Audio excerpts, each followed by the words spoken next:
Monsieur le Président, chers collègues, notre vice-président Finance, Richard Boum, a rappelé le caractère contraint dans lequel évolue la métropole cette année. Au fond, nous sommes confrontés à une sorte de triangle des incompatibilités à l'échelle locale. Nous devons assumer nos compétences, notamment les nouvelles héritées du département, faire face à la baisse brutale des dotations de l'État, tout en maintenant notre autofinancement pour alimenter un programme d'investissement ambitieux au service du développement de notre métropole. Nous y parvenons grâce à des efforts importants de rationalisation budgétaire, avec la mise en œuvre de ce qu'on nomme le chantier marge de manœuvre, qui se traduit par une baisse significative des charges générales et des subventions et participations versées par la métropole. L'objectif d'évolution de la masse salariale fixé à 0% représente un autre gisement d'économie. Mais dans ce domaine, il nous faut là encore anticiper pour assumer les conséquences financières des décisions qui nous échappent, à l'image de l'augmentation du point d'indice récemment annoncée par le gouvernement. Ces efforts nous permettent de poursuivre un programme d'action ambitieux dans les différents champs de compétences de la métropole, dont le budget est, rappelons-le, l'occasion d'affirmer nos choix sur les grandes politiques que nous entendons mener. Je pense en premier lieu à nos actions de solidarité. À elles seules, elles représentent près de 700 millions d'euros, c'est-à-dire un tiers de nos dépenses de fonctionnement, et ce autour de nos 4 grandes politiques.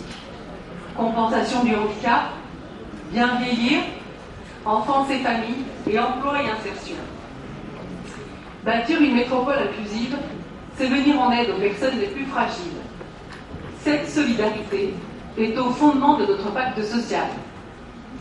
L'année 2016 sera notamment celle de la mise en œuvre du programme métropolitain d'insertion pour l'emploi.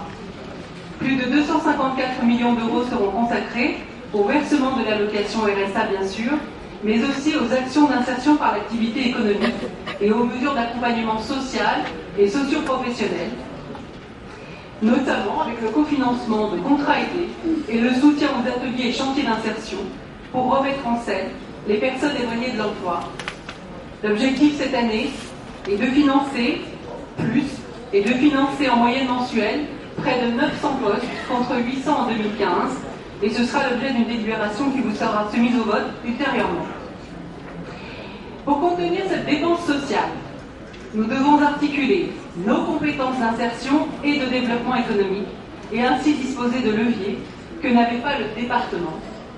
C'est bien l'ambition de ce plan métropolitain d'insertion pour l'emploi qui prévoit de mobiliser les entreprises à travers des opérations telles que 1000 entreprises pour l'insertion, tout en développant une véritable offre de services qui leur soit dédiée et qui leur permettent de bénéficier d'un chargé de liaison entreprise-emploi notamment. La métropole affiche également ses ambitions en matière de développement économique et de compétitivité. Ce sont des ambitions qui sont déclinées dans le futur schéma métropolitain de développement économique à travers la promotion de l'entrepreneuriat et le soutien en filières d'excellence comme le biopôle à Gerland. Elle le fait aussi en matière de rayonnement et d'attractivité, par un soutien affirmé à l'Office du tourisme et à la DERLI dans le cadre de leurs actions conjuguées. Et les résultats sont au rendez-vous. 92 emplois, implantation d'activités et d'entreprises en 2015. Le volontarisme de ce budget trouve également une traduction concrète dans le cadre de la question du logement et de l'habitat, une préoccupation centrale pour nos concitoyens. Les crédits de fonctionnement alloués à la production et à l'amélioration de l'habitat, à la fois logement locatif public et privé, sont en progression de plus de 8% par rapport à 2015. Et ce, afin de répondre à l'ensemble des besoins importants sur notre métropole. Plus de 14 millions d'euros consacrés au soutien du logement social, auquel s'ajoute la délégation des aides à la pierre pour près de 36 millions d'euros de dépenses. Le maintien élevé d'un niveau de production de logement locatif est une priorité pour l'emploi, mais aussi pour les 47 000 demandeurs de logement qui sont recensés à l'heure actuelle dans le fichier commun de la demande de logement social. Dégager des marges de manœuvre pour se consacrer à l'essentiel, c'est en particulier continuer d'investir. En maintenant notre autofinancement à un niveau satisfaisant, nous permettons à la métropole d'engager cette année près de 500 millions d'euros de crédits de paiement pour la mise en œuvre de la programmation pluriannuelle d'investissement qui a été voté dernièrement pour plus de 3,5 milliards d'euros. De nombreux indicateurs viennent néanmoins confirmer notre dynamique positive dans laquelle s'inscrit la métropole et que révèle sa progression continue dans les nombreux classements de référence, mais également un dynamisme démographique, puisque notre population totale est désormais supérieure à 1,3 million de personnes. Ce dynamisme qui est le résultat des effets leviers qu'exercent nos politiques publiques conjuguées dans nos différents champs de compétences. À l'avenir, bien sûr, nos efforts devront être poursuivis et même amplifiés sur ces deux fronts. Renforcement de l'attractivité et du rayonnement, synonyme de création d'emplois et de richesses, comme le montre la progression des recettes.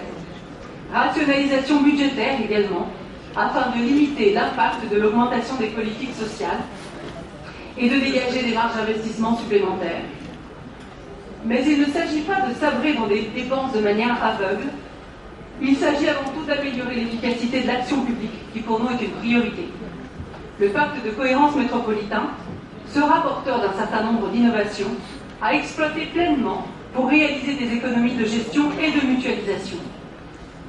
2016 sera donc à ce titre déterminante dans le cadre de la déclinaison du pacte sur chaque territoire à travers les contrats territoriaux. C'est en poursuivant dans cette voie que nous ferons de notre métropole une réussite.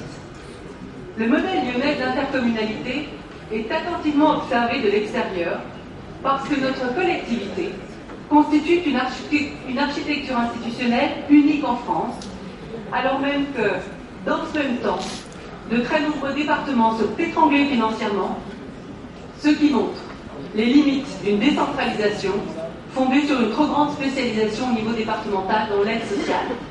La recentralisation du financement du RSA, dont il est question beaucoup en ce moment, est en ce sens symptomatique.